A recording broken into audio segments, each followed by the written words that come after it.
오늘 스가랴 2장 말씀을 통해서 말씀을 깨닫는 지혜와 응답받는 기도의 은총이 우리에게 넘치게 될 줄로 믿습니다. 우리는 어제부터 구약의 이제 마지막에서 두 번째 책 스가랴를 시작했습니다. 스가랴는 학개와 함께 바빌론 포로에서 돌아온 이스라엘 백성들에게 성전 건축을 권면하는 책이라고 했습니다. 그런데 학개는 눈에 보이는 성전, 하나님께서 우리에게 명령하시는 눈에 보이는 또는 건물로서의 성전을 강조한다면 스가랴는 눈에 보이지 않는 성전이라고 했습니다. 우리 내면에 하나님을 향한 온전한 신뢰, 그분을 존중하고 그분을 경외하는 마음. 그래서 사실 성전이 있다는 것은 성전에서 예배 받으시는 하나님이 계시다는 것이고 그분을 예배하는 그분의 백성이 있다는 뜻이 아니겠습니까? 그래서 온전히 하나님의 영광을 나타내고 그분의 영광을 존중하며 기리며 살아가는 하나님의 예배자들이 있어야 한다는 것이 이 스가랴의 핵심이라고 했습니다. 그래서 스가랴의 이름 뜻도 자카르야, 하나님이 기억하신다. 여호와가 기억하신다는 이름이었잖아요. 그래서 참 그 이름이 흔한 이름이라고 했는데 그만큼 스가랴라고 하는 이름은 여호와가 우리를 기억하시고 우리는 하나님을 예배하고 그렇게 해서 하나님과 우리와의 관계를 나타내는 이름이라고 했습니다. 그렇게 해서 이제 스가랴에는 뭐가 나타나냐면 환상이 많이 나타나요. 환상. 하나님이 놀라운 환상을 통해서 그에게 이 성전이 앞으로 어떻게 너희들에게 찾아올 것이고 그 성전이 어떤 의미가 될 것인지. 즉 학개가 우리가 짓고 있는 성전을 강조한다면 스가랴는 하나님이 이루어 가시는 성전을 강조합니다. 그래서 이 둘은 조화를 이루는 거예요. 우리가 어떤 때는 눈에 보이는 성전에 집착할 때가 있고 어떤 때는 야 성전이다 무슨 소용이냐 믿음이 중요하지 라고 할 때가 있어요. 그런데 이 둘은 다 중요합니다. 그렇겠죠? 우리가 아무리 믿음이 좋아도 모일 장소가 없으면 하나님을 예배할 장소가 없으면 우리의 마음은 흩어지게 되어 있잖아요. 그래서 하나님은 학개와 스가랴라고 하는 두 선지자를 통해서 이 둘을 다 강조하시는 거죠. 그래서 눈에 보이는 성전도 중요하고 그 가운데 예배자도 중요한데 스가랴는 특별히 환상을 통해서 하나님의 임재, 하나님의 영광이 높아지시는 보이지 않는 성전을 강조하고 있다라고 하는 것입니다. 오늘 2장에도 하나의 환상이 등장을 합니다. 환상 가운데에서 하나님이 어떻게 이 성전에 대한 계획을 이루어 가시는지 하나님의 뜻을 보기 원합니다. 1절입니다. 내가 또 눈을 들어 본즉 한 사람이 측량줄을 그의 손에 잡았기로 이렇게 시작을 하죠. 내가 또라고 하는 것은 환상이 이미 1장에 나왔어요. 이미 환상이 나왔고 또 환상을 보여주시는 거예요. 하나님은 우리에게 계속해서 하나님의 뜻을 계시하십니다. 그런데 한 번으로 끝나는 게 아니고 그게 계속 이어집니다. 그래서 우리는 하나님의 뜻을 한 번 알았다고 해서 그걸로 완료된 것이 아니라 하나님의 뜻을 계속해서 보여달라고 구할 필요가 있습니다. 그래서 말씀을 묵상하고 말씀에서 하나님의 뜻을 발견하는 것은 계속적인 삶이에요. 그래서 한번 위대한 깨달음을 깨달았다. 그걸로 끝나는 게 아니에요. 하나님의 말씀은 계속해서 더 깊이 더 넓게 우리에게 다가옵니다. 자, 그런데 여기서 한 사람이 측량줄을 그 손에 잡았다 그랬어요. 한 사람이 누굴까? 환상 가운데 보여준 사람이기 때문에 일반적인 사람은 아니에요. 여기서 이쉬라고 하는 말, 이쉬는 남자냐 여자냐 할 때 남자거든요. 그러니까 이 이쉬가 그냥 단순히 한 남자라는 것밖에는 정보가 없는데 이것은 많은 분들이 천사, 환상 중에 보여준 천사라고도 하고 또 어떤 이들은 예수님이라고도 해요. 성육신 전에, 이전에 육신으로 나타나신 성자 예수님이라고도 보기도 합니다. 자, 그러면 왜 그렇게 보는지 2절입니다.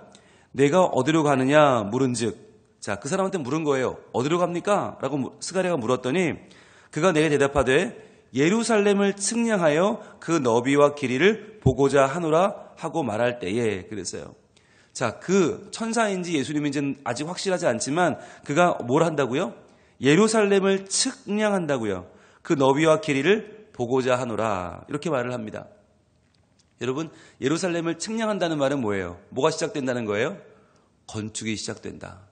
여러분, 이때만 해도 학개와 스가랴가 활동하던 시대만 해도 성전이 지어지다가 멈춰 있다고 그랬죠. 멈춰진 지가 16년이에요. 그러니까 처음 돌아왔을 때는 굉장히 마음이 뜨거웠어요. 당장 지을 수 있을 것 같았어요. 그런데 이게 사마리아 사람들이 계속 방해를 하고 인근에 있는 총독들이 계속적으로 이 페르시아에게 공문을 보내서 지금 이스라엘 자손들이 엉뚱한 짓 하고 있다. 자기네끼리 독립하려고 하고 있다. 이건 막아야 된다. 계속 모함을 하니까 더 이상 진척이 없는 거예요. 마음이 상해서 하기가 싫은 거예요. 그래 안 해. 이게 지금 미룬 지가 16년이 지났어요. 그러니까 이게 완전히 폐허가 돼서 다시 시작해야 되는데 하다가 중지해버리면 다시 시작하기가 더 어려운 겁니다. 아예 없을 때는 기초부터 놓으면 되지만 이게 16년이 지나면서 다 뜯어내고 다시 해야 되니까 일이 너무 커졌어요. 그래서 사람들이 넋을 놓고 있을 바로 그때에 사람들이 이 측량을 해야 되는데 이걸 지금 할 마음도 없고 할 수도 없는 그때에 누가 천사 또는 예수님께서 직접 측량줄을 들고 그 예루살렘에 뛰어들었다는 거예요. 그래서 이제 다시 이 건축이 시작될 것이다. 이 건축이 일어날 것이다. 여러분 이것이 무엇을 말하냐면 우리가 하다가 멈춘 일을 누가 이어간다는 거예요? 하나님께서 하신다는 거예요. 하나님이 그것을 마침내 완성시키실 것이다. 여러분 이것이 하나님의 주권입니다. 마침내 이루시는 하나님. 우리는요 하다가 우리 기분 상하면 안 하고 우리 기분 나쁘면 안 하고 우리가 에이 이런 걸 뭐하러 해. 우리는 조금 하다가 던져버려요. 툭 쳐버려요. 그런데 하나님은 그것을 하나님의 뜻에 맞는 일이라면 하나님이 이루어 주신다. 그리고 또 하나 여기 측량한다는 게 의미하는 게 뭐냐면 측량은 뭐예요?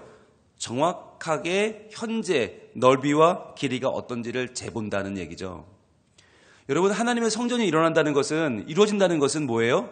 우리에게 하나님의 뜻이 이루어지는 거예요. 그러면 하나님의 뜻을 이루기 위해서 뭐가 필요하나? 지금 우리의 현실이 어떤지를 명확하게 객관적으로 알아야 됩니다. 이게 왜 중요하냐면 하나님의 일이 이루어졌는데 우리는 착각을 해요. 우리가 원래 괜찮은 사람인 줄 알아요. 우리가 구원받고 나면 내가 뭐 예수 잘 믿고 내가 교회 잘 다니고 내가 선한 마음 가졌으니까 구원받았겠지라고 착각과 오해를 한단 말이죠. 그래서 초반에 정확한 측량이 필요해요. 우리 자신에 대해서. 그럼 측량 결과가 어때요? 부패한 인간, 연약한 인간, 죄 많은 인간, 구원 가능성 제로. 하나님과 원수된 인간, 연약한 죄인이라는 게 명확하게 드러나죠. 그래서 우리가 이 측량이 왜 필요한가? 나는 구원받을 만한 일말의 조건도 없다는 것을 인정해야 되는 거예요. 거기부터 회개가 시작되는 거고요. 거기부터 회심이 시작되고 거기서부터 구원이 시작되는 거예요. 우리는 내 자신을 정확하게 알아야 된다. 그런데 알 길이 없잖아요. 내가 나를 어떻게 알아요? 내 생각 속에 내 환상과 착각 속에 나는 어마어마하게 좋은 사람인데 이런 사람이 어디 있어요? 법 없이도 살 만한 좋은 사람 아닙니까? 그래서 우리가 뭘 봐야 돼요? 하나님 말씀을 봐야 되는 거예요. 하나님 말씀을 봐야만 거룩하신 하나님 앞에서 인간의 모습이 얼마나 비루하고 얼마나 초라하고 얼마나 아무것도 아닌지를 봐야 돼요. 근데 그러한 인간, 우리가 아직 죄인 되었을 때에, 우리가 아직 연약할 때에, 우리가 하나님과 원수 되었을 때에 예수 그리스도께서 우리를 위하여 죽으심으로 하나님이 우리를 향한 자기의 사랑을 확증하셨느니라. 바로 예수님께서 측량줄을 들고 먼저 측량하시는 이유는 우리의 연약함을 알라는 것이다. 우리의 부족함을 알라는 것이다. 거기부터 하나님이 비계를 세우시고 그때부터 콘크리트를 부으시고 그때부터 하나하나 그 위에 하나님의 견고한 구원을 이루어 가시는 거예요. 그래서 그때부터 우리는 하나님의 영광을 찬양할 수 있게 되는 것입니다. 연약한 나를 먼저 인정하자. 고백하자. 그리고 회개하자. 거기부터 하나님의 부흥이 시작된다. 모든 부흥은요. 좋은 것부터 시작되지 않아요. 모든 부흥은 회개에서 내 자신의 더러운 것, 독한 것, 악한 것을 다 발견하고 너무 그 끔찍한 것들에 놀라면서 쏟아내면서 그때부터 회개가 시작되고 부흥이 시작되는 것 아닙니까? 그래서 아마도 이 분은 많은 분들이 해석하기를 예수님일 것이다. 성육신 하시기 전에 성자 예수님께서 우리의 본 모습을 드러내고 하나님의 영광의 성전을 짓기 위해서 측량하시는 것이다라고 보는 학자들이 많이 있습니다. 자, 그러면 3절입니다. 내게 말하는 천사가 나가고 다른 천사가 나와서 그를 맞으며 그랬어요. 여기서 그는 예수님이죠. 아까 말한 한 사람이죠. 환상 속에 나타난 한 사람, 그는 예수님인데 내게 말하던 그 천사가 나가고 다른 천사가 들어와요. 그래서 그를 맞아서 뭐라고 하는가? 4절 이르되 너는 달려가서 그 소년에게 말하여 이르기를. 여기서 조금 헷갈립니다. 계속 대명사기 때문에 여기서 너가 누구고 그 소년은 누군가 헷갈리죠. 자, 그 천사가 말하는데 너는 바로 그 위에 나와 있는 그입니다. 그는 한 사람이죠. 바로 예수님이죠. 자, 예수님에게 말하는 거예요. 그 소년에게 말하여 이르기를. 소년은 누구냐? 바로 스가랴입니다. 스가랴. 예레미야처럼 스가랴는 아주 어릴 때, 우리로 말하면 젊을 때 부름을 받았습니다. 그래서 한 소년밖에 안 된다는 거예요. 스가랴는 자신을 가리켜서 나는 소년이다. 나는 약하고 어리고 잘 모른다. 그런데 그러한 나에게 하나님이 환상을 보여주시고 말씀을 채워주셔서 나를 하나님의 사람으로 삼았다는 거죠. 자, 소년에게 스가랴에게 뭐라고 말하는가? 즉, 이 말씀은 예수님이 스가랴에게 하는 말이에요. 뭐라고 말하냐면 예루살렘은 그 가운데 사람과 가축이 많으므로 성곽 없는 성읍이 될 것이라 하라 그랬어요. 예루살렘은 지금 어떻습니까? 지금 폐허입니다.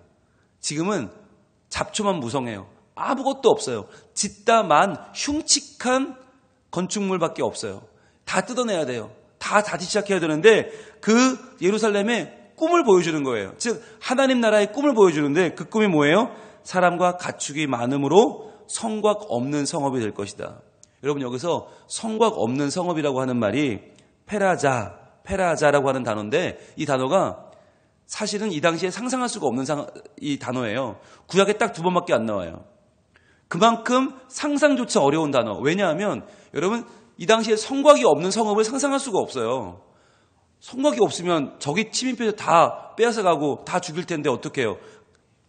우리를 누가 지켜줘요? 성곽이 없으면 못 지키죠. 그런데 왜 성곽이 없다고 그래요? 사람과 가축이 너무 많아서. 성곽이 있으면 지킬 수는 있지만 그 안에 좁아져요. 너무 좁아서 사람과 가축이 많이 살 수가 없어요. 그런데 사람과 가축이 점점 많아지면 어떻게 돼요? 성곽이 무너져버리고 성곽은 없어지고 뭐가 생겨요? 대신에 머나먼 국경이 생기죠. 여러분 이러한 나라가 역사적으로 존재했습니다. 바로 로마입니다. 로마는 성곽이 없었어요. 수도인 로마 성도 이름이 로마 성인데 성이 없어요. 성곽이 없어요. 왜? 국경 수비대가 너무 튼튼해서 어마어마하게 큰 나라의 국경을 지키지 성을 지키지 않았단 말이죠. 이게 성곽 없는 성읍이에요. 이 당시 사람들로서는 생각할 수 없는 그럼 어떻게 사람이 살아요? 이해할 수 없는 그것이 누구의 입을 통해서? 예수님의 입을 통해서 스가랴에게 전해지는 거예요. 이게 무슨 말입니까?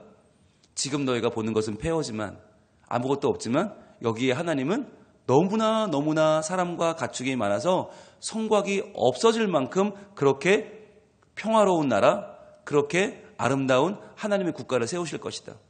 그게 어디예요? 그게 하나님 나라입니다. 그 하나님 나라를 전해주기 위해서 실제로 이 땅에 불러오기 위해서 누가 오셨어요? 예수님이 오신 거예요. 그게 예수님이 이 땅에 오신 이유죠. 사람들은 자기만의 성곽을 짓고 성곽 안에서만 살아갑니다. 성곽 안에서 자기를 보호하고 자기를 숨깁니다. 그런데 예수님은 그 성곽을 무너뜨리십니다. 그래서 성곽 없는 성읍으로 나아오라고 하시는 거죠. 서로가 서로 가운데 성곽을 세우지 않는 나라, 모두의 성곽이 무너지고 모두가 예수님 안에서 하나가 되는 나라, 그 하나님 나라를 지금 예수님 우리에게 말씀하고 계신 것입니다. 그런데 그래도 우리는 불안하잖아요. 아이고 그래도 하나님 성곽이 없으면 어떻게 살아요? 그거 없으면 누가 지켜줘요? 우린 다 죽어요. 안 돼요. 그러한 우리를 위해서 뭐라고 말씀하시나? 바로 5절입니다. 5절 여호와의 말씀에. 자, 노란색 드시고 표시합니다. 여호와의 말씀에. 자, 그 다음에 쭉 표시합니다. 내가 불로 둘러싼 성곽이 되며 그 가운데에서 영광이 되리라. 쫙 펴보세요. 여호와의 말씀에 하나님 말씀하시기를, 여러분 하나님 말씀을 누가 알아요? 예수님이 아시죠. 하나님의 아들이신 독생하신 예수 그리스도가 하나님의 말씀을 스가랴에게 전하는데 뭐라고 하시나? 내가 불로 둘러싼 성곽이 될 것이다. 성곽이 없다고 두려워하지 말아라. 너희를 지켜줄 보호자는 나다. 내가 불로 둘러싼 성곽이 될 것이다. 여러분 이게 언제적 이야기입니까? 바로 출애굽 당시의 이야기 아닙니까? 출애굽을 할 때 낮에는 구름 기둥으로 밤에는 불 기둥으로 하나님이 그들을 지키셨어요. 그 불기둥이 뭐냐? 바로 불로 둘러싼 성곽입니다. 아무것도 없는 광야, 사막 한가운데에서 이스라엘 백성들은 어떻게 밤에 잘 수가 있습니까? 맹수가 있고요. 적들이 있는데 어떻게 자요? 하나님이 불로 둘러싼 성곽이 되신 거예요. 그게 불기둥이잖아요. 그래서 맹수를 이겨내고 추위를 이겨내고 누구도 우리를 넘보지 못하게 하나님이 지켜주셨잖아요. 바로 광야에서 우리를 지켜주신 그 하나님이 앞으로 내가 다시 불러싼 성곽이 되어서 너희를 지키겠다 말씀하시는 거죠. 그러면서 더 중요한 거, 그 가운데에서 영광이 되리라. 영광. 구약의 영광이라는 단어는 카보드라는 단어인데 잘 아시죠? 무겁다 뜻이에요. 무겁다. 즉 하나님이 존중받으시는, 무겁게 여김을 받는 그 나라가 올 것이다. 즉 하나님은 우리를 불성곽으로 지켜주시고 우리는 하나님을 존중하고 영광 돌리고 하나님께 우리의 마음을 다하여 주님을 높이는 하나님과 우리와의 관계의 회복이 일어난다는 거죠. 그게 언제예요? 하나님 나라. 하나님이 우리에게 이루시는 보이지 않는 성전이 이루어지는 바로 그때입니다. 여러분, 이러한 나라를 꿈꾸지 않으십니까? 내가 쌓은 성곽, 내가 나를 지켜주는 인간적인 성곽이 아니라 그건 다 무너지고 하나님이 불로 성곽이 되셔서 하나님이 영광을 받으시는 바로 그 나라. 여러분, 그 나라를요 실제로 보여주신 적이 있어요. 실제로. 그게 언제냐? 바로 요한계시록입니다. 요한계시록 21장. 자, 성경이 제일 끝으로 갑니다. 제일 끝으로. 이 계시록이 22장으로 끝나요. 그런데 그 바로 앞장이 21장인데 21장 22절. 21장 22절. 과연 성곽이 없는 나라는 어떤 나라인가? 하나님이 불성곽이 되시고 영광 받으신 나라는 어떤 나라인가? 요한계시록 21장 22절. 자, 신약 422쪽에 있어요. 제일 끝에 있어요. 같이 읽어봅니다. 시작. 성 안에서 내가 성전을 보지 못하였으니 이는 주 하나님 곧 전능하신 이와 및 어린 양이 그 성전이심이라. 아멘. 마지막 날 마지막 때 성전이 사라져요. 새하늘과 새 땅이 이루어지고 성전이 사라지는 그 자리에서 우리는 보는 거죠. 성 안에서 내가 성전을 보지 못하였으니 이는 왜냐하면 주 하나님 곧 전능하신 이와 및 어린 양이 그 성전이심이라. 예수님이 성전이라는 거예요. 하나님이 성전이라는 거예요. 이제 성 안에 성전이 없어지고 그럼 거기서 어떤 것이 나타나요? 하나님 영광이 나타나야 되겠죠. 바로 23절입니다. 이렇게 이어집니다. 23절. 그 성은 해나 달의 비침이 쓸데없으니 달도 필요 없고 해도 필요 없어요. 이는 왜냐하면 하나님의 영광이 비치고 어린 양이 그 등불이 되십니다. 여러분, 이것이 하나님의 말씀입니다. 우리는 두렵잖아요. 내가 하지 않으면 안 되잖아요. 내가 열심히 살아야 되고 내가 돈 벌어야 되고 내가 지켜야 되고 내가 다 해야 되고. 아니요, 하나님은 그거 아니라고 하세요. 네가 뭘 지켜? 네가 뭘 할 줄 알아? 내가 지킨다. 내가 성이 되고 내가 영광이 되고 내가 등불이 되어 내가 너를 지킨다. 이것이 요한계시록이 말하는 하나님과의 아름다운 만남이 있는 나라예요. 여러분, 이 나라가 구약에서 스가랴를 통해서 환상으로 우리에게 주어지는 것입니다. 여러분, 이 환상은 반드시 일어날 하나님의 나를 보여주고 있습니다. 반드시 이루어질 하나님의 계획을 보여주고 있습니다. 이것이 바로 우리를 위한 하나님의 세심한 긍휼이요 사랑입니다. 바로 이 날이 이루어지는 때, 그날을 우리 마음에 소망하고 그 때를 지금 우리에게 보여주는 우리의 가장 눈에 보이는 증거는 바로 예수 그리스도의 탄생입니다. 이 성탄절이 다가옵니다. 우리에게 나의 성곽은 무너지고 하나님의 불성곽이 이루어지고 그 영광이 내게 가득해지는, 그래서 하나님이 내 하나님 되시고 나는 그분의 백성 되는 아름다운 관계의 회복, 이 관계의 회복이 바로 이 성탄절에, 성탄을 기다리는 이 대강절에 우리와 하나님의 아름다운 사이에서 반드시 이루어지고 우리의 마음은 주를 사모하게 되고 주님을 찾고 주님으로 인하여 우리 삶이 새로워지는 놀라운 역사가 반드시 이루어질 줄로 믿습니다. 기도하겠습니다. 하나님, 오늘 스가랴 선지자를 통해 보여주시는 이 환상은 얼마나 굉장한지요.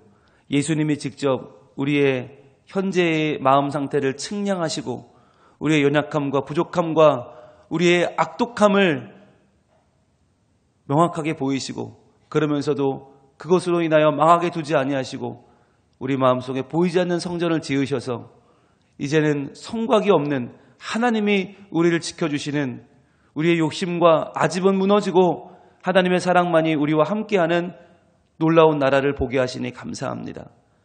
그 영광 가운데 하나님의 아름다운 이름이 높임받으시고 그의 영광, 카보드, 그 무거운 하나님의 이름을 우리가 존중히 여기며 그분을 우리 마음에 모시고 살아가는 거룩한 백성 되기를 원하오니 하나님 우리를 그 하나님 나라로 인도하여 주시고 오늘도 힘들고 어렵고 무거운 삶을 살게 되지만 그러나 이 삶 가운데서도 우리의 눈을 들어 하나님 나라를 바라보며 믿음으로 오늘의 어려움을 이겨내고 하나님 나라의 소망으로 살아가는 저희들이 다 되게 하여 주시옵소서. 예수님 이름으로 기도합니다.